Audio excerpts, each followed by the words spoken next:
Овие 27 години самостојност на економски план се обележени со бројните приватизации.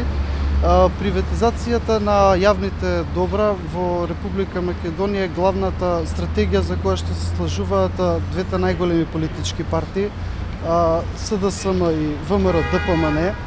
Од приватизациите, работниците во тие предпријатија и самите потрошувачи немаат видено никаков економски бенефит.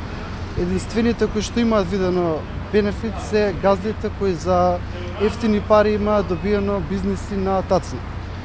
Новата влада збори за нови приватизации. Прво се спомна приватизација на хидроцентралите, кои се веќе дадени под концесија. Поради критиките од јавноста, ова мерка беше повлечена, бар за сега. Сега се збори за приватизација на македонските железници. Пред се, никаде во предизборната програма на партиите кои што ја сочинуваат оваа влада не стои дека ќе се приватизираат јавни добра, туку стои дека ќе се работи на подобрување на ситуацијата во македонските железници.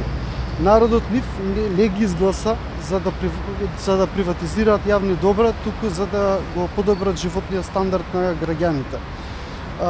Понатаму, кога веќе збориме за животниот стандард, јасно е зошто не е пожелно да се приватизираат понатаму јавните добра, земајќи го во предвид нашето искуство со претходните приватизации.